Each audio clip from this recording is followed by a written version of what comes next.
നാരായണ ശ്രീ ഗുരുവായൂരപ്പ ശരണം. ശ്രീമദ്ഭാഗവത മഹാപുരാണം ഏകാദശസ്കന്ധം നിമി നവയോഗി സംവാദമാണ് നമ്മൾ പറയണത്. ഉപദേശങ്ങൾ അതിൽ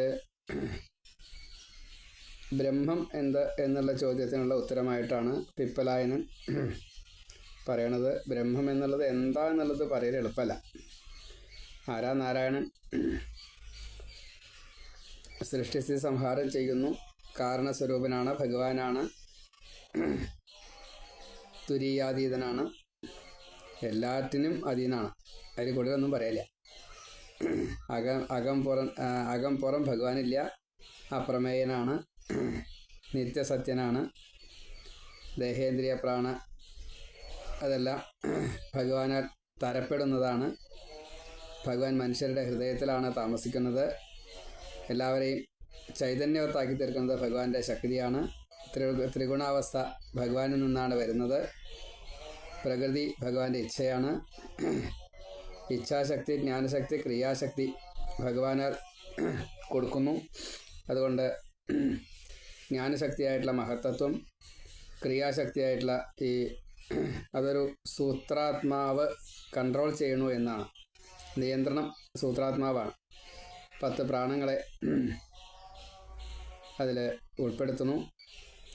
അതേപോലെ ഇച്ഛാശക്തി ഇന്ദ്രിയം വഴി, മനസ്സ് വഴി ചെയ്യുക, ചെയ്യിക്കുക എന്ന അതൊക്കെ ഭഗവാന്റെ ലീലയാണ്. എന്നിട്ട് ശരീരത്തിന് ഇത് മുഴുവൻ തിരിച്ച് ബാധിക്കും ചെയ്യും. ആ ബാധിക്കുന്നത് മനസ്സ് സ്വീകരിക്കും.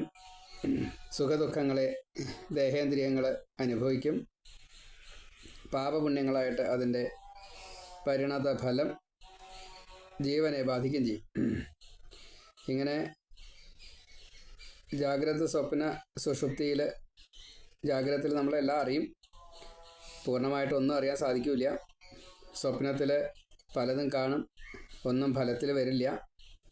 സുഷുപ്തിയിൽ ഒന്നും അറിയില്ല, കിടന്ന് ഉറങ്ങുക.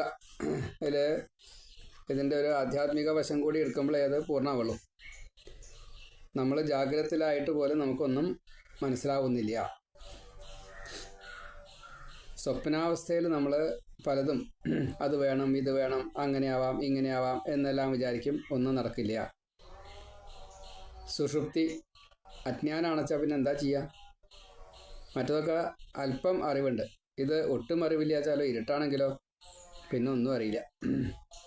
അപ്പം ഇതിൻ്റെ സാരം അത്രയേ ഉള്ളൂ. നമ്മളെ നിയന്ത്രിക്കുന്നത് ഭഗവാനാണ്. അപ്പോൾ ഭഗവാൻ, എല്ലാം അറിയുന്നതായിട്ടുള്ള ഭഗവാൻ, നമ്മളെ നിയന്ത്രിക്കുന്ന ഭഗവാൻ, നമ്മൾ ചെയ്യുന്നത്, നമ്മൾ സ്വീകരിക്കുന്നത് അറിയുന്നതായിട്ടുള്ള ഭഗവാൻ. അപ്പോൾ നമ്മളെ ഭരിക്കുന്നതും ഭഗവാനല്ലേ? അതുകൊണ്ട് നമ്മളെല്ലാം ഭഗവാനോട് ചോദിച്ചിട്ട് വേണ്ടേ ചെയ്യാൻ, ചോദിച്ചിട്ട് വേണ്ടേ എടുക്കാൻ, ചോദിച്ചിട്ട് വേണ്ടേ അനുഭവിക്കാൻ. അനുവാദം ഉണ്ടെങ്കിലല്ലേ ചെയ്യാവുള്ളൂ. അതാണ്. അപ്പം അങ്ങനെയുള്ള ആ ത്രികരണങ്ങളും മനഃശുദ്ധിക്ക് വേണ്ടിയിട്ട് കർമ്മയോഗമായിട്ട് ചെയ്യണം. കർമ്മയോഗം എന്നുള്ളത് ഇത്രയേ ഉള്ളൂ. നമ്മൾ ചെയ്യുന്ന മനസ്സാ വചസാ കർമ്മണ 3 കർമ്മവും കർമ്മഫലവും അത് കർമ്മം ചെയ്യുന്നതായിട്ടുള്ള നമ്മളെയും ഭഗവാന് സമർപ്പിക്കുക. ഇതാണ് കർമ്മയോഗം.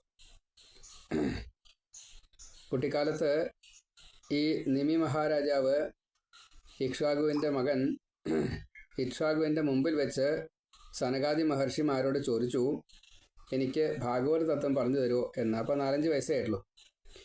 അപ്പോൾ സമയമായിട്ടില്ല, അങ്ങേക്ക് അർഹതയുണ്ട്, അത് സമയമാകുമ്പോൾ കിട്ടും. അർഹതയുണ്ടോ എന്നാണ് ചോദിച്ചത്. അപ്പോൾ അർഹതയുണ്ട്, സമയമായിട്ടില്ല, അപ്പോൾ കിട്ടും എന്നാണ് പറഞ്ഞത്. അതാണ് ഈ നവയോഗികൾ ഇപ്പോൾ വന്നിട്ട് ഇത് പറഞ്ഞു കൊടുക്കാനുള്ള കാരണം.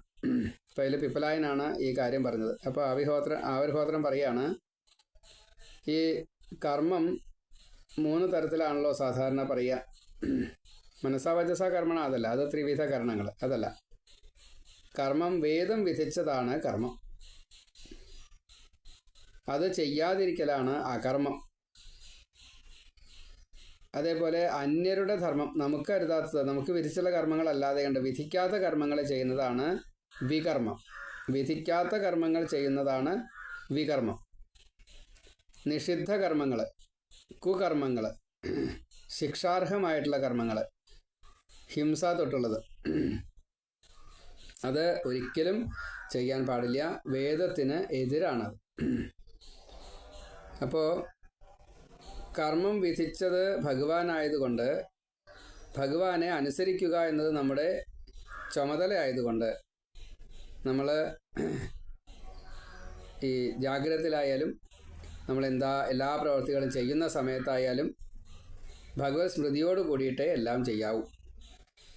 അത് ചിലത് തിതിക്ഷയോട് കൂടിയിട്ട് ഒരു നിശ്ചിതമായിട്ടുള്ള ഒരു ടാർഗറ്റ് ഇത്ര ചെയ്യും എന്നുള്ള രീതിയിൽ ടാർഗറ്റോട് കൂടിയിട്ട് അങ്ങനെയൊക്കെ വേണം ചെയ്യാനായിട്ട്.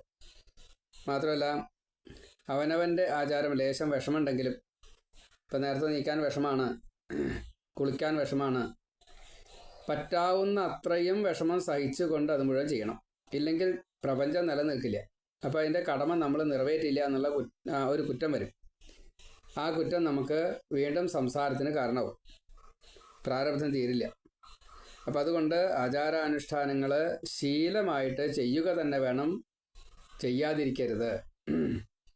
ഇപ്പം ഞങ്ങൾക്ക് ബ്രാഹ്മണർക്ക് ഗായത്രി ജപത്തിൻ്റെ ഒരു ഉപദേശമുണ്ട്. അഥവാ മുടങ്ങിക്കഴിഞ്ഞാൽ പിറ്റേ ദിവസം അതിൻ്റെ ഒരു നിയമമുണ്ട്, ഇരട്ടി എന്നൊക്കെ പറഞ്ഞിട്ട് അങ്ങനെ പോവും. അതേപോലെ കിടപ്പ് രോഗികൾ അങ്ങനെ വരാലോ. അങ്ങനെ വന്നു കഴിഞ്ഞാൽ വേറൊരാൾ തൊട്ട് ജപിച്ചാൽ മതി എന്നാ. കിടപ്പ് രോഗികൾ ഒന്നും വയ്യ, വർത്തമാനം പറയാൻ പറ്റില്ല, കണ്ണ് കാണില്ല, ചെവി കേൾക്കില്ല. അങ്ങനെയുള്ള ആ സന്ദർഭങ്ങളിൽ അവനവൻ്റെ തേവാരം കഴിഞ്ഞിട്ട് ഈ കിടക്കണ രോഗികളെ തൊട്ടിട്ട് ജപിക്കുക. അത് ശുദ്ധി പ്രക്രിയയ്ക്കൊക്കെ ചില പ്രത്യേകതകളുണ്ട്, അതൊക്കെ നിയമമുണ്ട്. കാലും മുഖമൊക്കെ കഴുകി തുടച്ച്, ഇപ്പോൾ വെള്ളം ഒഴിക്കാൻ പറ്റില്ല. അപ്പോൾ സ്നാനം പഞ്ചവിധം പ്രോക്തം. മണ്ണായാലും ഭസ്മായാലും തുടയ്ക്കലായാലും പലതരത്തിലുള്ള കുളികളുണ്ട്. ആ കുളികളെ ചെയ്യിച്ചിട്ട് അത് ആർക്കും ഒരു വിഷമവും വരാത്ത രീതിയിൽ വേണം അത് ചെയ്യാനായിട്ട്. അതുകൊണ്ടാണ് നമ്മുടെ തേവാരം കഴിഞ്ഞിട്ടേ ചെയ്യാവൂ എന്ന് പറഞ്ഞത്. അങ്ങനെ തേവാരം മുടക്കുക എന്നത് ഒരിക്കലും ചെയ്യാൻ പാടില്ല എന്നാണ്. അപ്പോൾ അതാണ് ആചാരാനുഷ്ഠാനങ്ങൾ ശീലമാക്കിയിട്ട് വരണം എന്ന് പറയാനുള്ള കാരണം അതാണ്. അപ്പോൾ എത്ര നിഷ്ഠയോട് കൂടിയിട്ടാണ് ഈ കാരണന്മാർ നമുക്ക് വേണ്ടിയിട്ടത് ഏർപ്പാടാക്കിയെടുക്കുന്നത്.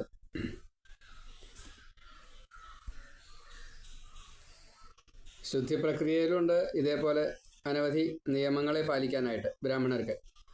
എല്ലാവർക്കും ഉണ്ട് അവരവരുടേതായിട്ടുള്ള രീതിയിലുള്ള ശുദ്ധി പ്രക്രിയ എല്ലാവരും ചെയ്യാറുണ്ട്. ദേഹശുദ്ധി വരെ ചെയ്യാറുണ്ട്. അതേപോലെ ആന്തരികമായിട്ടുള്ള ശുദ്ധി വൈദ്യന്മാരെ കൊണ്ട് ചെയ്യിക്കാറുണ്ട്. വൈദ്യന്മാരതിന് ചില പ്രയോഗങ്ങളൊക്കെ ഉണ്ട്, മരുന്നായാലും വേണ്ടില്ല. അതേപോലെ വൈദികന്മാരെ താന്ത്രിക വിധി പ്രകാരം, വൈദിക വിധി പ്രകാരം മന്ത്രഭൂതമായിട്ട് ചില ശുദ്ധി പ്രക്രിയകൾ ജീവന് വേണ്ടിയിട്ട് ചെയ്യാറുണ്ട്. ഇതൊക്കെ ശുദ്ധി പ്രക്രിയയാണ്. മൃത്യുഞ്ജയ ഹോമം ചെയ്യണു, അതിന് വേണ്ടിയിട്ടാണ് ശുദ്ധി പ്രക്രിയ. സുഹൃത ഹോമം, മഹാസുദർശനം, ഇതൊക്കെ അതിന് വേണ്ടിയിട്ടാണ്. സർവപാപ പരിഹാരാർത്ഥം അഖമർഷണ സൂക്തമൊക്കെ ജപിച്ചിട്ട് അങ്ങനെയൊക്കെ ഉണ്ട്.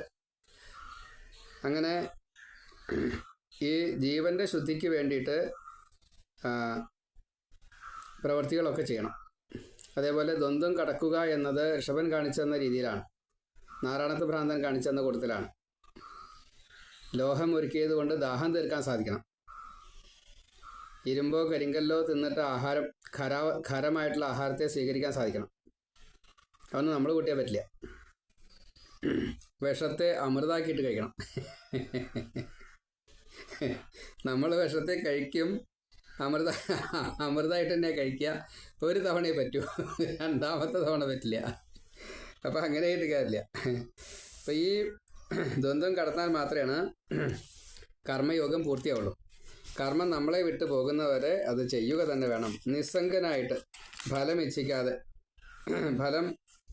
കർമ്മം ഫലം അതെല്ലാം ഭഗവാനെ സമർപ്പിച്ചുകൊണ്ട് ഭഗവത് പ്രീതിക്കായിട്ട് കർമ്മം ചെയ്യണം. മനസ്സാ വചസാ കർമ്മണ. അപ്പോൾ ഈ വേദം വിധിച്ച കർമ്മമാണ് ചെയ്യേണ്ടത്. പിന്നെ ഹൃദയഗ്രന്ഥി ശുദ്ധമാവണം, സംശയം തീരണം, ഹൃദയഗ്രന്ഥി ഭേദനം. അതേപോലെ പൂജാവിധി വളരെ വിസ്തരിച്ച് തന്നെ പറഞ്ഞിട്ടുണ്ട്. ഭാഗവതത്തിൽ പറഞ്ഞതല്ല. അഥാഖിലേശാർച്ചനം ഉച്ചതേധുന പുമർത്ഥ സർവസ്വ വിധായിയജ്വനം തദീയ സംസ്ഥാപന കർമ്മയൽ കൃതേ സമീരിതം സ്വാഗമസാര സംഗ്രഹാത്. എല്ലാ തരത്തിൽപ്പെട്ടതായിട്ടുള്ള അർച്ചനകളും, ഇപ്പം നാമജപം, പുഷ്പാർച്ചന, ഹോമം, മനസ്സുകൊണ്ട് ജപിക്കൽ, അത്യുച്ചത്തിൽ ജപിക്കൽ, ഇങ്ങനെ പലതുണ്ടല്ലോ. പ്രദക്ഷിണ നമസ്കാരങ്ങൾ, നിവേദ്യം കൊടുക്കൽ, ഇതൊക്കെ അർച്ചനയിലവിടെ.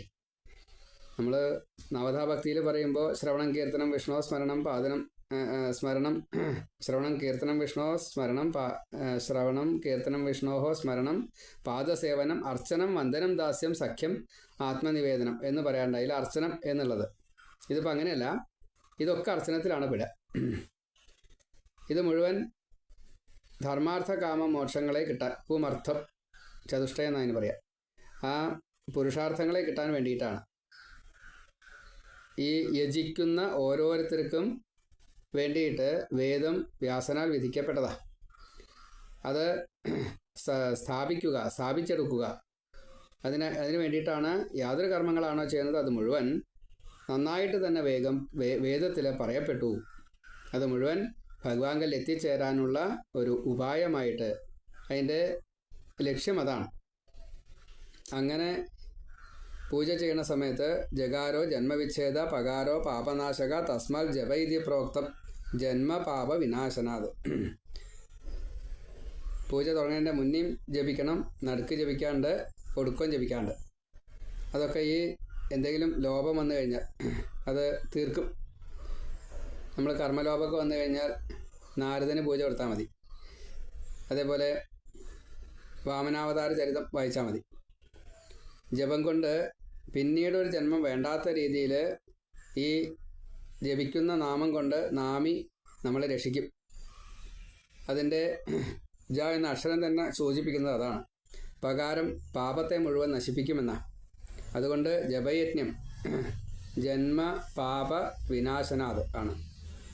ജനിക്കില്ല, പാപം മുഴുവൻ നശിപ്പിക്കുകയും ചെയ്യും. അപ്പോൾ പിന്നെ സംസാരം തീരുന്നർത്ഥം. ജപസ്തു സർവധർമ്മേഭ്യ പരമോധർമ്മ ഉച്ചതേ അഹിംസയാച്ച ഭൂതാനാം ജപയജ്ഞ പ്രവർത്തതേ. ഈ ജപമാകട്ടെ അത് എല്ലാ ധർമ്മങ്ങളിലും വെച്ചും പരമമായിട്ടുള്ള ധർമ്മമാണ്. അത് അഹിംസയോട് കൂടിയിട്ട് ചെയ്യണം. ഇപ്പം നമ്മളിരുന്നിട്ട് ഉറക്കെ ജപിക്കുകയാണെന്ന് വെച്ചാൽ അത് പരീക്ഷയ്ക്ക് പഠിക്കുന്ന ഒരു കുട്ടിക്ക് വിഘാതമായാൽ പറ്റില്ല. വേറൊരാൾ ഇതേപോലെ ധ്യാനം ചെയ്യുകയാണ്, അപ്പോൾ ഈ ശബ്ദം ഒരു വിഷയമായാൽ പറ്റില്ല, തടസ്സമായാൽ പറ്റില്ല. അങ്ങനെയൊക്കെ ഉണ്ട്. അപ്പോൾ മറ്റുള്ളവർക്ക് വിഷമം വരാതെ കണ്ട് വേണേ ഇനി ഇത് ചെയ്യാനായിട്ട്. കൊടുക്കുന്ന നിവേദ്യം പ്രത്യേകമായിട്ട് പറഞ്ഞിട്ടുണ്ട്. പൂർണ്ണം പൂരിതം ചൈവ ശുദ്ധ്യാഭക്ത്യാ സമന്വിതം ദൃഷ്ട്വാപി നിർമ്മലം ചൈവ നൈവേദ്യസ്യ ചതുർഗുണൈഹി എന്നാണ്. നൈവേദ്യങ്ങൾ പൂർണ്ണമാവണം. ഇപ്പോൾ മലരും അവലും നേദിക്കുകയാണെന്ന് വെച്ചാൽ ഈ ശർക്കരയും നെയ്യൊക്കെ ചേർക്കണം.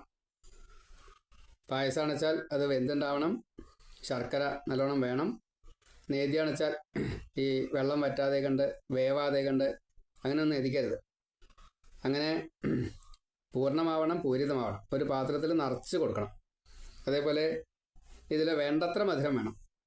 വേണ്ടത്ര, ഇപ്പോൾ പഞ്ചാര പായസമാണെന്ന് വെച്ചാൽ വേണ്ടത്ര പാലില്ല വെച്ചാൽ മധുരം കൂടുക കുറയുക അതൊക്കെ പ്രശ്നമാണ്, അതൊന്നും പാടില്ല. പിന്നെ വളരെ ശുദ്ധമായിരിക്കണം. കല്ലോ നെല്ലോ ഒന്നും ഉമിയൊന്നും ഉണ്ടാകാൻ പാടില്ല. അതേപോലെ കളയേണ്ട കാര്യങ്ങൾ കളയും വേണം, അതിൽ വേണ്ടത് ഉണ്ടാവുകയും വേണം. ശുദ്ധിയോട് കൂടിയിട്ട് ഭക്തിയോട് കൂടിയിട്ട് സമർപ്പണ ബുദ്ധിയ കൊടുക്കണം. മറ്റൊരാൾ കാണരുത്. ദൃഷ്ട്വ അഭി, മറ്റൊരാൾ കാണേ അതിൻ്റെ മണം സ്വീകരിക്കുക പാടില്ല. അങ്ങനെ നിർമ്മലമായിട്ട് വേണം ഈ നൈവേദ്യത്തെ കൊടുക്കാനായിട്ട്. 4 ഗുണങ്ങൾ എന്തായാലും പ്രത്യേകം. അത് പൂർണ്ണമാവണം, പൂരിതമാവണം, ശുദ്ധിയോട് കൂടിയിട്ട് ഭക്തിയോട് കൂടിയിട്ട് സമർപ്പണ ബുദ്ധിയ വേണം. മറ്റൊരാൾ കാണരുത്, അതിൻ്റെ മണം അനുഭവിക്കരുത്, അത് നിർമ്മലമാവണം. ഇങ്ങനെയൊക്കെ. കാരണം ഇത് മുഴുവൻ ബ്രഹ്മാർപ്പണം ബ്രഹ്മഹവി ബ്രഹ്മാഗ്നൗ ബ്രഹ്മണാഹുതം ബ്രഹ്മൈവ തേന ഗന്ധവ്യം ബ്രഹ്മകർമ്മ സമാധിന. അപ്പോൾ സമാധി വരണം എന്നാണ് പൂജയുടെ പ്രത്യേകത. അതാ ജീവൻ പരമാത്മാവിനുമായിട്ടൊരു ഏകത വരും.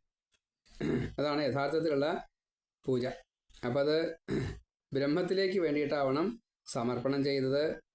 ബ്രഹ്മമാകുന്ന ഹവിസിനെയാണ് ബ്രഹ്മമാകുന്ന അഗ്നിയിലേക്ക് ഹോമിക്കുന്നത് ഈ ഹോതാവ്. അതും ബ്രഹ്മമാകുന്ന ഹോതാവ, മുഴുവൻ ബ്രഹ്മമാണ്. അപ്പോൾ ആ ബ്രഹ്മത്തിലേക്ക് പോകുവാനുള്ള, യാത്രയാകാനുള്ള ആ കർമ്മം അതും ബ്രഹ്മമാണ്. ഇങ്ങനെ സമതാബുദ്ധി വേണം, സമാധി, തുല്യത, അതാണ് താദാത്മ്യം വരണം. കാരണം പൂർണ്ണമത പൂർണ്ണമിതം പൂർണ്ണാത് പൂർണ്ണമിതുച്യതേ പൂർണ്ണമിതുച്യതേ പൂർണ്ണസ്യ പൂർണ്ണമാദായ പൂർണ്ണമേവ അവശിഷ്യതേ.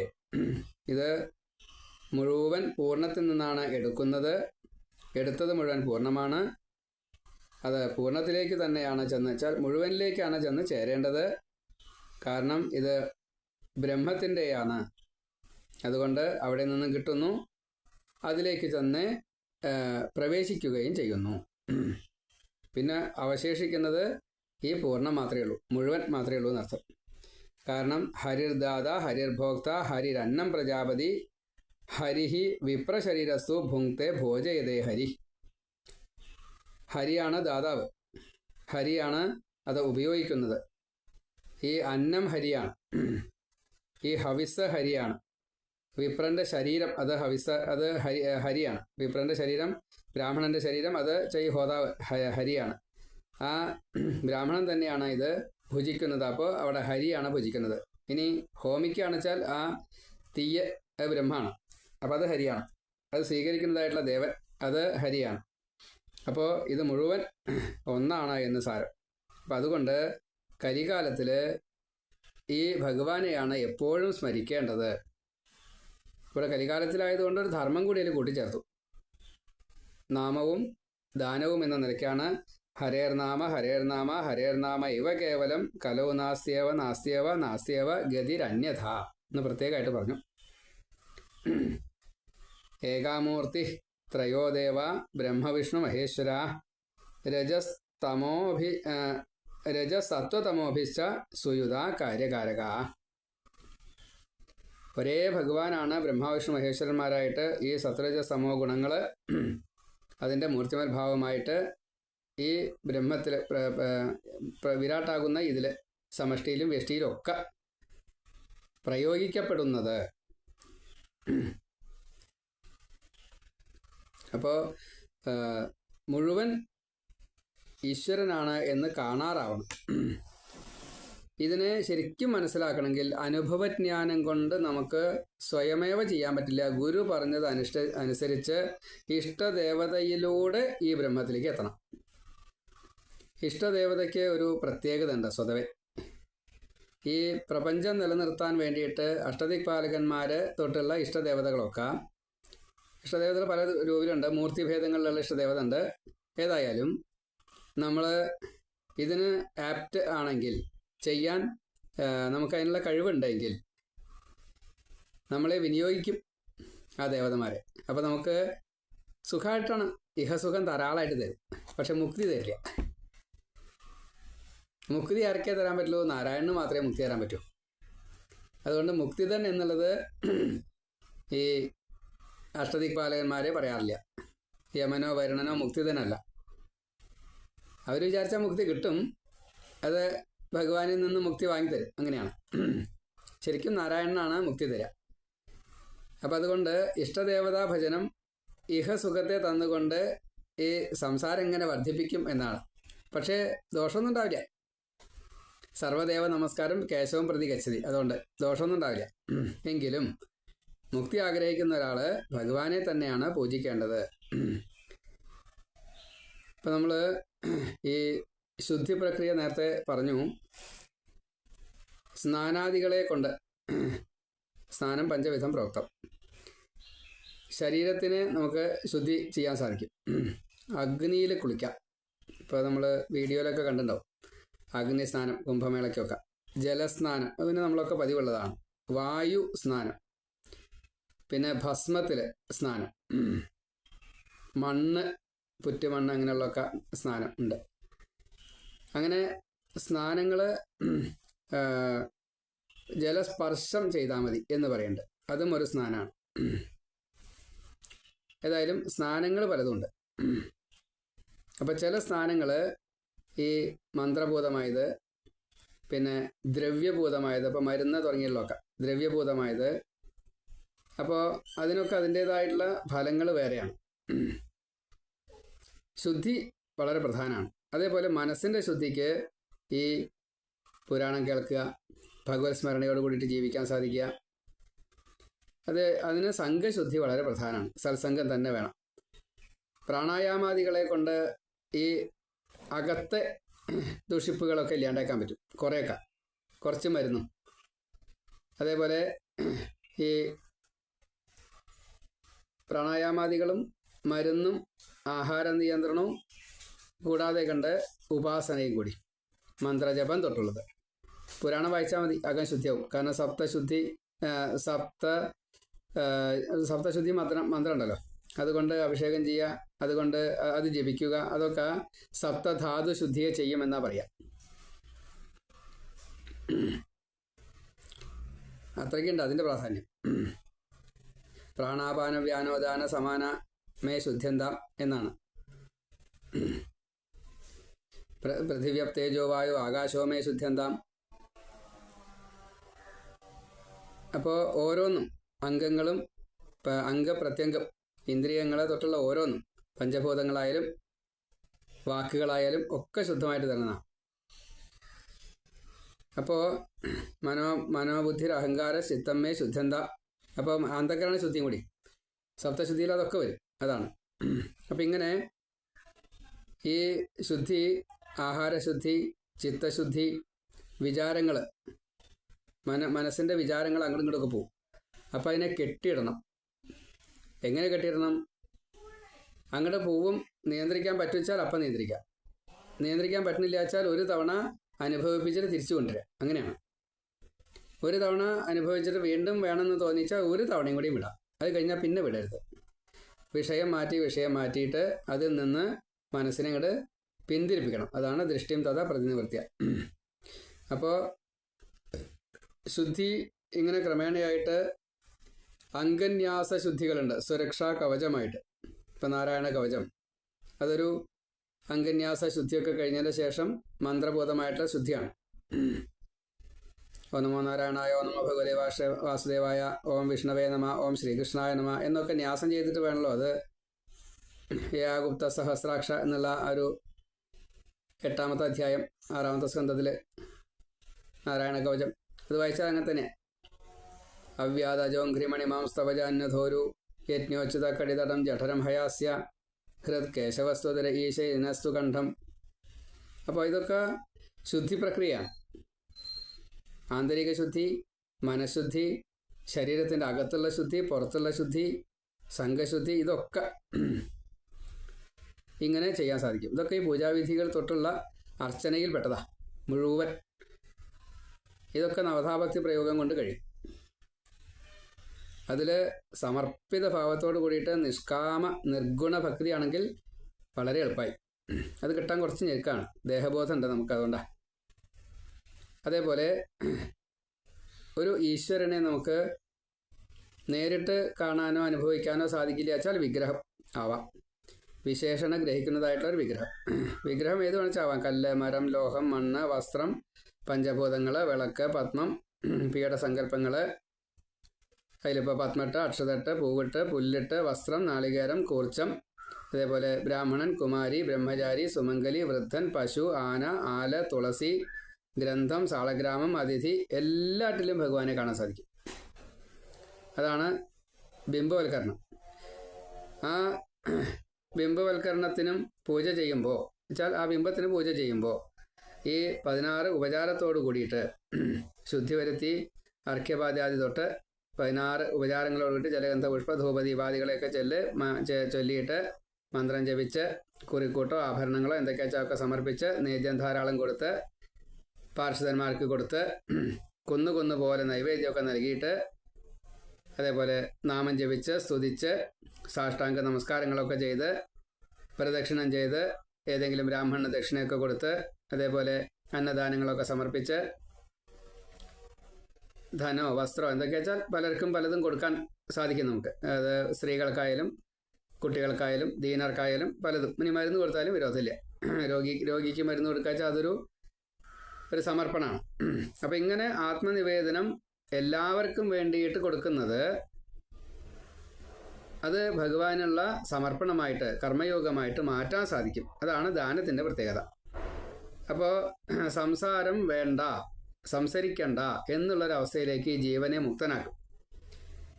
ഭാഗവതം 27-ാമത്തെ അധ്യായത്തിൽ ഈ ഏകാദശ സ്കന്ധത്തിൽ പൂജാവിധിയിൽ ഉദ്ധവോപദേശത്തിൽ പറയുന്നുണ്ട്, ഗൂഢപായസ സർപ്പിം ശ്രീ ഷഷ്കുല്യ ആപൂപ മോദകാൻ സംയാവദധി സൂപാംശ്ച നൈവേദ്യം സതി കൽപ്പയേത്.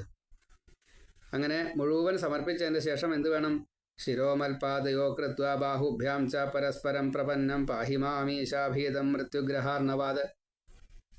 അപ്പം മരണത്തിൽ നിന്ന് രക്ഷിക്കണേ എന്ന് പാദം പിടിച്ചിട്ട് രണ്ട് കൈയും ഭഗവാന്റെ ദൃക്പാദത്തിൽ വെച്ച് നമസ്കരിച്ച് ശിരസ്സും ഭഗവാൻ സമർപ്പിച്ച് മരണത്തെ ജയിച്ചു തരണേ എന്ന് വെച്ചാൽ സംസരിക്കരുതേ എന്നതാണ്. അപ്പോൾ ഏതൊക്കെ മൂർത്തികളെയാണോ ഭജിക്കേണ്ടത് അതൊക്കെ അവതാര സ്വരൂപങ്ങളാണ്, സകല സ്വരൂപങ്ങളാണ്. ദ്രുമിളൻ പറയാണ്, ഈ അവതാരങ്ങൾ അനന്തം എന്നേ പറയാൻ നിവൃത്തിയുള്ളൂ. സരസസ്യു സഹസ്രശ. അംശം, അംശാംശം, സ്ഫൂർത്തി, ആവേശം, പൂർണ്ണം, പരിപൂർണം ച പരിപൂർണതമം. ഗുണാവതാരം, ലീലാവതാരം, കലാവതാരം, താത്വികാവതാരം, ഇങ്ങനെയൊക്കെയാണ് പറയാറ്. അപ്പോൾ അവതാരങ്ങൾ കുറേയുണ്ട്. സാമാന്യന 6 എന്ന് പറയുന്നേ ഉള്ളൂ. ഈ ബ്രഹ്മാണ്ടം ഉണ്ടായതുപോലും ഭഗവത് ഇച്ഛയ്ക്കനുസരിച്ച് മൂലപ്രകൃതിയാണ് ആദ്യം ഉണ്ടായത്. പിന്നെ അനന്തപത്മനാഭൻ, നാരായണൻ, അതിനുശേഷം അതിൽ ഓരോന്നോരോന്നായിട്ട് ത്രിഗുണത്തെ ചേർത്ത് കഴിഞ്ഞപ്പോൾ ബ്രഹ്മാവിഷ്ണു മഹേശ്വരന്മാർ തൊട്ട് ഓരോരുത്തരും ഉണ്ടായി എന്നാണ്. ആ വിരാട് സ്വരൂപം, സ്വരാട്ട്, സകളത്വം, വിശ്വം, അത് വ്യഷ്ടി, സമഷ്ടി, 108 തത്വോ 96 തത്വോ 121 തത്വോ 24 തത്വോ, ഇനി 1, 2, 3, 5, 9, 7 എന്നൊക്കെ പറഞ്ഞിട്ട് തത്വങ്ങൾ 11 അങ്ങനെയൊക്കെ ഉണ്ട്. ഏതായാലും 16 കലകളോട് കൂടിയിട്ട് പൂർണ്ണനായിട്ട് ശ്രീകൃഷ്ണൻ വന്നു. തത്വങ്ങളെല്ലാം ആദിനാരായണനിൽ നിന്നും വന്നതാണ്, ആദിനാരായണനിൽ തന്നെയാണ് ലയിക്കുക എന്നെല്ലാം അവിടെ നമ്മൾ സാമാന്യനെ ഏതാ പറയാറും മത്സ്യക്കൂർമ്മോ വരാഹശ്ച നരസിംഹശ്ച വാമന രാമോ രാമശ്ച രാമശ്ച കൃഷ്ണ കൽക്കിർ ജനാർദ്ദന 10 അവതാരങ്ങൾ. പിന്നെ ഇഷ്ടംപോലെയുണ്ട്. ഗജേന്ദ്രൻ്റെ മുമ്പിലായാലും ധ്രുവൻ്റെ മുമ്പിലായാലും ധാരാളം അവതാരങ്ങൾ. എത്ര ചോദിച്ചാൽ മുഴുവൻ നിശ്ചയില്ല. ഈ മനുക്കളൊക്കെ അവതാരങ്ങളാണ്. നാരദൻ തൊട്ടുള്ള ഋഷികൾ ഒക്കെ അവതാരങ്ങളാണ്. സനകാദികൾ അവതാരമാണ്. പൃഥു തൊട്ടുള്ള അവതാരങ്ങളൊക്കെ ഉണ്ട്. അപ്പോൾ അവതാരങ്ങൾ ധാരാളമുണ്ട്. ഹംസൻ, ദത്താത്രേയൻ, കപിലൻ, നാരദൻ, അതേപോലെ വൃത്രവധം ചെയ്തത്. അപ്പോൾ ഇത്ര അവതാരം എന്ന് പറയാൻ പറ്റുമെന്ന് ശരി. അതാണ് ഇതിനൊക്കെ ഈ അവതാരമൂർത്തികൾക്കൊക്കെ നമുക്ക് അതാത് ഭക്തന്മാരെ എങ്ങനെയാണോ ഭഗവാൻ ഈ അനുഗ്രഹിക്കുന്നത്, ഭക്തന്മാരെങ്ങനെയാണോ ഭഗവാനെ ആശ്രയിക്കുന്നത്. ഇപ്പോൾ പഞ്ചമസ്കന്ധത്തിൽ 16, 17 അധ്യായങ്ങളിൽ പറയുന്നുണ്ട്. ജംബൂദ്വീപം 9 ഖണ്ഡങ്ങളിലായിട്ട് വിഷ്ണു സ്വരൂപമായിട്ടിരിക്കുന്നു. ആ 9 ഖണ്ഡങ്ങളിലും 9 തരത്തിൽപ്പെട്ടതായിട്ടുള്ള മൂർത്തികൾ, 9 തരത്തിൽപ്പെട്ടതായിട്ടുള്ള ഭക്തന്മാർ, പിന്നെ ബാക്കിയുള്ള 6 എണ്ണത്തിൽ സൂര്യനും ചന്ദ്രനും ഒക്കെ മൂർത്തിയായിട്ട് വന്നിട്ട് അതിൽ ബ്രഹ്മാവും പെടും. പുഷ്കരത്തിൽ ബ്രഹ്മാവാണ്. അപ്പോൾ ഇങ്ങനെ അവതാര സ്വരൂപങ്ങളെ നന്നായിട്ട് വേദം വിധിച്ച കർമ്മം കൊണ്ട് സന്തോഷിപ്പിക്കുക. നമ്മൾ അല്പാഹാരം അല്പജ്യേഷ്ഠിത, വേണ്ടത്ര ആഹാരം കഴിക്കുക. നല്ലോണം കൈക്കോട്ടൊക്കെ കളിക്കുന്ന ഒരാളാച്ചാൽ നല്ലോണം ആഹാരം കഴിക്കുക. ചെറുപ്പം ആണെച്ചാൽ നല്ലോണം ആഹാരം കഴിക്കുക. വൃദ്ധനാണെച്ചാൽ ആഹാരം കുറച്ച് കൊണ്ടുവരണം. കൈക്കോട്ടുകളെ കൊണ്ട് കാര്യമില്ല, കുറച്ചേ കഴിക്കാവൂ. അതേപോലെ വായന ഇങ്ങനെയൊക്കെ ഇരിക്കുന്ന ഇതൊക്കെയാണെന്ന് വെച്ചാൽ വളരെ കുറച്ചേ കഴിക്കാവൂ. അപ്പോൾ അത് എത്രയാണോ സ്വീകരിക്കേണ്ടത് വെച്ചാൽ അത് മാത്രമേ സ്വീകരിക്കാവൂ എന്ന് സാരം. ആഹാരം മാത്രമല്ല, മറ്റെല്ലാ കാര്യങ്ങളും അതേപോലെയാണ്. അതേപോലെ സത്യസന്ധത, നാമവും ദാനവും തുടങ്ങിയിട്ടുള്ള വ്രത ഉപവാസാദികളൊക്കെ ചെയ്യണം. ഭഗവാനെ ഭജിക്കാത്തവരുടെ ഗതി അധോഗതിയാണ്. അപ്പോൾ ഈ സാത്വികമായിട്ടുള്ള ഭാവത്തിൽ ഭക്തനായിട്ട് ബ്രഹ്മത്തിലേക്ക് എത്തണമെന്നുള്ള മോഹത്തോട് കൂടിയിട്ട് ഏവർക്കും ആവാം. അതിപ്പോൾ പ്രാണിയായാലും വേണ്ടില്ല, സസ്യമായാലും വേണ്ടില്ല, തിര്യക്കായാലും വേണ്ടില്ല, ദേവനായാലും വേണ്ടില്ല, മർത്യനായാലും വേണ്ടില്ല. അവരൊക്കെ സാത്വിക ഭാവത്തിലാണ്. അതേപോലെ ഭരിക്കുക തുടങ്ങിയുള്ള ക്ഷത്രിയ വിഭാഗത്തിലാണെന്ന് വെച്ചാൽ അങ്ങനെ. അപ്പോഴും ഇതൊക്കെ സമർപ്പണ ബുദ്ധിയ വേണം. സംഭാരങ്ങൾ ഉണ്ടാക്കുക എന്നുള്ള വൈശ്യവൃത്തിയാച്ചാൽ അത്, എല്ലാവർക്കും സേവനം ചെയ്യുക എന്നുള്ള ശൂദ്രഭാവത്തിലാച്ചാൽ അത്, ഏത് ചെയ്താലും ഭഗവാനിൽ എത്താൻ സാധിക്കും. ബ്രഹ്മചര്യ, ഗാർഹസ്ഥ്യ, വാനപ്രസ്ഥ സന്യാസങ്ങളിലൂടെ ഭഗവാനെ സേവിക്കുക. വർണ്ണാശ്രമങ്ങൾ വേദം വിധിച്ച പ്രകാരത്തിൽ അതാത് പ്രായത്തിൽ അതാത് കുലത്തിനനുസരിച്ച് തൻ്റെ കഴിവിനും യോഗ്യതയ്ക്കും അനുസരിച്ച് ഭഗവാൻ സമർപ്പിതമായിട്ട് ചെയ്യാം. അപ്പോൾ ശൂദ്രനാച്ചാൽ ശൂദ്രൻ്റെ ഭാവത്തിൽ, സ്ത്രീകളാച്ചാൽ ആ ഭാവത്തിൽ, കുട്ടികളാച്ചാൽ ആ ഭാവത്തിൽ പ്രതിഫലം പറ്റാതെ കണ്ട്, കാശ് വാങ്ങാതെ കണ്ടോ എന്നല്ല കേട്ടോ അതിൻ്റെ സാരം. കാശും പ്രതിഫലവും രണ്ടും രണ്ടാണ്. കർമ്മത്തിൻ്റെ ഫലം എന്നുള്ളത് ഇപ്പോൾ പുഴയ്ക്ക് കുറുകെ പാലം കെട്ടിച്ചാൽ ആ പാലത്തിലൂടെ യാത്ര ചെയ്യാൻ സാധിക്കുന്നു എന്നതാണ്. വെള്ളത്തിനെ പേടിക്കാതെ കണ്ട് യാത്ര ചെയ്യാലോ. വലിയ പാലമാണെച്ചാൽ വലിയ വാഹനങ്ങൾക്ക് വരെ പോവാം. ഇപ്പോൾ തീവണ്ടിയാണെച്ചാൽ തീവണ്ടി പോവാം. അതാണ് അതിൻ്റെ ഫലം. അവിടെ ഈ പണിക്കാർക്കൊന്നും കൂലി കൊടുക്കാൻ പാടില്ല എന്നുള്ളതല്ല. നിങ്ങൾ പണിയെടുക്കുമ്പോൾ കാശ് മേടിക്കാൻ പാടില്ല എന്നല്ല ശരി. വായനക്കാർക്ക് ദക്ഷിണ കൊടുക്കുക തന്നെ വേണം. പൂജക്കാർക്ക് ദക്ഷിണ കൊടുക്കണം. അതൊക്കെ എൻ്റെ വിധിയാണ്. പണിയെടുക്കുന്നവർക്ക്, പാത്രം പോരുന്നവർക്ക്, അടിച്ചു വരുന്നവർക്കൊക്കെ നല്ലോണം പൈസ കൊടുക്കണം. അതൊക്കെ എൻ്റെ വിധിയാണ്. അപ്പോൾ നമ്മിലുള്ള ഈ നെഗറ്റീവ്സിനെ മുഴുവൻ ഇപ്രകാരത്തിൽ ഇല്ലാണ്ടിയാക്കാൻ സാധിക്കും. അതാണ് ഈ കർമ്മയോഗമായിട്ട് ചെയ്യുമ്പോഴത്തെ ഗുണം. അതേപോലെ നമ്മൾ കൂട്ടി വയ്ക്കുകയാണ് ധനം എന്ന് കൂട്ടുക. നമ്മൾ ആഹാരം സ്വീകരിച്ച് കൂടുതൽ ആഹാരം കഴിച്ചാൽ അജീർണമായിട്ട് വരില്ലേ?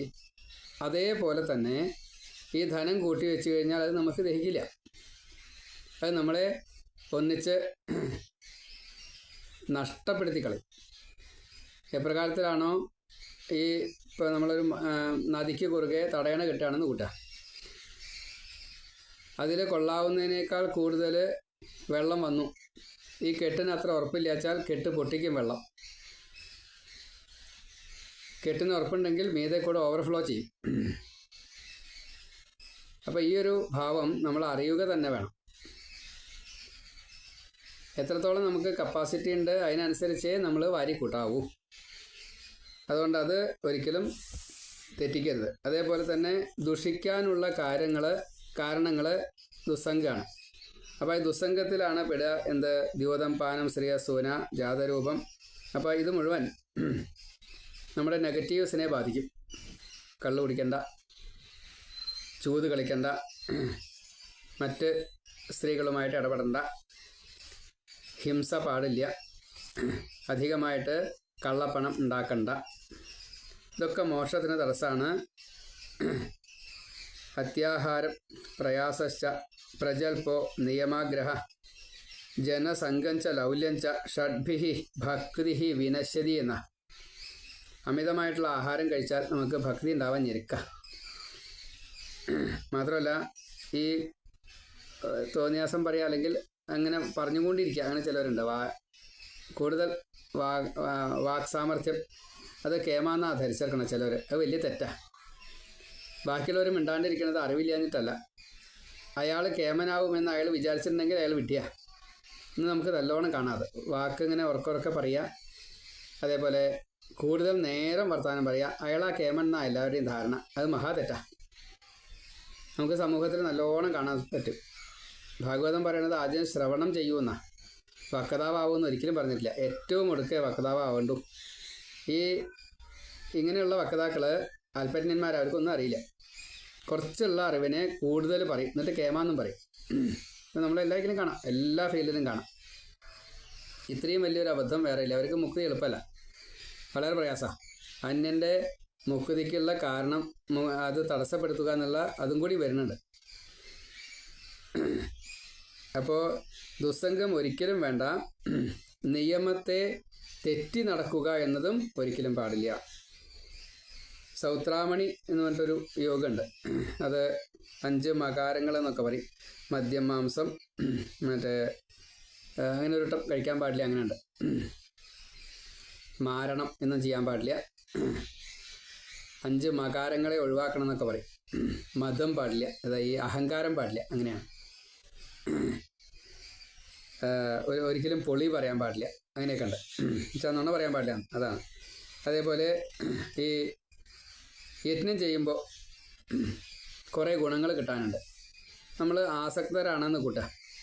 മത്സ്യം കഴിക്കണം, മറ്റേ ഈ മാംസം കഴിക്കണം എന്ന് ആഗ്രഹമുണ്ടെങ്കിൽ പശുവാലംബനം ചെയ്തിട്ട് ആ മാംസത്തെ പ്രസാദമായിട്ട് കഴിക്കാം. അപ്പോൾ പശുവാലംബനം എങ്ങനെ വേണമെന്ന് അറിഞ്ഞാലാണ് അതിൻ്റെ ഈ ദോഷം നമുക്ക് വരില്ല എന്നുള്ള ഉറപ്പാക്കാൻ പറ്റും. പശുവാലംബനം എന്നുള്ളത് ഈ നോൺ വെജ് കഴിക്കുന്നവർ ആണെന്ന് കൂട്ടുക. അവർക്ക് ഈ പശുവിൻ്റെ മൃത്യുവിന് കാരണമായി തീരുന്നത് ബ്രഹ്മരന്ധ്രം ഭേദിച്ചിട്ട് വേണം ജീവനെ മുക്തനാക്കാൻ. അപ്പോൾ ഈ മന്ത്രം കൊണ്ട് മുക്തി ജീവന് കൊടുത്തതിൻ്റെ ശേഷം ഈ ശരീരത്തിൽ നിന്നും ജീവനെ ഒഴിവാക്കുന്നത് 9 ദ്വാരങ്ങളുണ്ട്. 2 കണ്ണും 2 മൂക്കും 1 വായും 2 ചെവിയും പിന്നെ മലമൂത്ര, ആ 2 ദ്വാരങ്ങളും. ഈ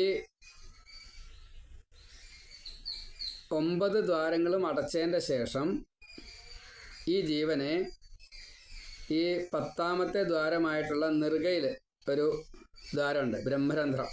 അത് ഭേദിച്ചിട്ട് വേണം ജീവനെ പുറത്തേക്കാക്കാൻ. അതാണ് യഥാർത്ഥത്തിലുള്ള പശുവാലംബനം. അപ്പോൾ ജീവന് മുക്തി ആദ്യം കൊടുത്തിട്ടുണ്ടാവും. പിന്നെ ഈ പ്രാണങ്ങളെ പുറത്തേക്ക് ആക്കൽ ഇങ്ങനെയാണ്. അത് ഇങ്ങനെ പ്രാണങ്ങളെ പുറത്തേക്ക് പോയി കഴിഞ്ഞാൽ ആ ജീവൻ ഈ മനസ്സോട് കൂടിയിട്ട് മുക്തിയിലേക്കാണ് എത്തുക. 8ാമത്തെ ഗോപുരം കൂടി കടന്ന് വൈകുണ്ഠത്തിലേക്ക് എത്തുന്ന. അപ്പോൾ ഇവിടെ ബാക്കി വരുന്നത് ചണ്ടിയാണ്. ആ ചണ്ടിയെ ആരും ഉപയോഗിച്ചാലും ഈ ജീവന് ഒരു പ്രശ്നം ഉണ്ടാവില്ല. അപ്പോൾ നോൺ വെജ് കഴിക്കുന്നവർക്ക് അത് ചെയ്യാം, പ്രസാദമായിട്ട് സ്വീകരിക്കാം. വെജിറ്റേറിയൻ മാത്രമാണ് എങ്കിൽ, ഇത് നമ്മൾ ഭാഗവതത്തിലുള്ളതല്ല, നിയമത്തിലുള്ളതല്ല, താൽക്കാലികമായിട്ട് യുക്തിക്ക് അനുസരിച്ച് പറയണ കാര്യമാണ്. നേദ്യം കൊണ്ട് കവിയല്ല, മറ്റേ നേദ്യം ഹവിസാണ്. അതുകൊണ്ടാണ് ഈ പശുവിൻ്റെ രൂപം ഉണ്ടാക്കിയിട്ട് അതിനെയാണ് നമ്മൾ ആഹരിക്കുക. വലിയ ഇലയിൽ അനവധി ഇലകൾ വെച്ചിട്ട് അതിലൊരു രൂപം ഉണ്ടാക്കി, എങ്ങനെയൊക്കെയാണ്. എന്തായാലും പോട്ടെ. അപ്പോൾ അതങ്ങനെ തീർക്കാം. അതേപോലെ സോമരസം, ഈ ചെടികളുടെ വള്ളികളുടെയൊക്കെ ചാറ് ആണ് സോമരസമായിട്ട് വരിക. അതിന് ഒരുപാട് കാര്യങ്ങൾ അതിൽ ചേർക്കാനുണ്ട്, മരുന്നുകൾ, നെയ്യ് ഉൾപ്പെടെയുള്ള പലതും, നെയ്യോ തേനോ എന്തൊക്കെ ചേർക്കാനുണ്ട്. എന്നിട്ടൊക്കെയാണ് അത് കഴിക്കുക. അതിനും ഒരു പ്രത്യേക ഭാവം വരാനുണ്ട് മന്ത്രം കൊണ്ട്. അതേപോലെ സ്ത്രീകളെ കല്യാണം കഴിക്കുന്നത് യജ്ഞം ചെയ്യാൻ വേണ്ടിയിട്ട് ഭാര്യ ഒപ്പം വേണം. അപ്പോൾ അതിന് വേണ്ടിയിട്ടാവണം ഭാര്യയെ സ്വീകരിക്കുന്നത്. കടം തീർക്കാൻ പുത്രനെ കൊടുക്കാം. അത് ബ്രഹ്മചര്യത്തിൽ വിടുകയും ചെയ്യും, കുഴപ്പമില്ല. അപ്പോൾ യാഗവിധി ഇപ്രകാരത്തിലാണ് ചെയ്യുന്നതെങ്കിൽ അത് വേദം വിധിച്ചതാണ്, അതിന് കുഴപ്പമുണ്ടാവില്ല എന്ന് അവിടെ സമർത്ഥിച്ചു. അപ്പോൾ ഇതൊക്കെ വേദവിധിയാണ്. നമ്മൾ ലക്ഷ്യം ഒരിക്കലും പിഴക്കരുത് എന്ന് പ്രത്യേകം പറയുകയാണ്. ഇത് ചെയ്യുന്നത് മുഴുവൻ കർമ്മം നമ്മളെ ഒഴിവാക്കാൻ, നമ്മളെ വിട്ടുപോകണം, അതിന് വേണ്ടിയിട്ടാണ്. ദേവനിന്ദ, സജ്ജനനിന്ദ, ഭക്ത നിന്ദ തുടങ്ങിയിട്ടുള്ള നിന്ദകൾ. ഇപ്പോൾ ഈ നമ്മളിപ്പോൾ ഹോതാക്കൾ ഹോമം ചെയ്യുകയാണ്, അവരെ നിന്ദിക്കരുത്. മേശാന്തി പൂജ ചെയ്യാണ്, അദ്ദേഹത്തെ നിന്ദിക്കരുത്. അങ്ങനെ ഭക്തന്മാരെ ഒരിക്കലും, ഇതേപോലെ കർമ്മങ്ങളെ ചെയ്യുന്നവരെ ഒരിക്കലും നിന്ദിക്കരുത് എന്ന് സാരം. സമസ്ത സാരേച്ച പുരാണ സംഗ്രഹേ വിസംശയം ത്വൻ മഹിമ ഇവ വർണ്ണ്യതേ. എല്ലാ പുരാണങ്ങളായാലും ശരി, ഈ വിധികളായാലും ശരി, അതൊക്കെ പറയുന്നത് ഈ മുക്തിക്ക് വേണ്ടിയിട്ടാണ്. അപ്പം അതുകൊണ്ട് വളരെ മനസ്സിരുത്തിയാലാണ് നമുക്ക് എന്ത് സംഭവിക്കുള്ളൂ? മുക്തി എന്നത് കിട്ടുള്ളൂ. ഭഗവാൻ പ്രത്യേകം പറയാണ്, ഈ ജീവേത് വർഷശതം സാഗ്രം അപമൃത്യു വിവർജിതം. 100 വർഷം സുഖമായിട്ട് ജീവിക്കാൻ വേണ്ടിയിട്ടാണ് ഭഗവാനെ ആരാധിക്കുന്നത്. ഭഗവതി ആയാലും വേണ്ടില്ല, ഭഗവാനായാലും വേണ്ടില്ല, ശിവനായാലും വേണ്ടില്ല.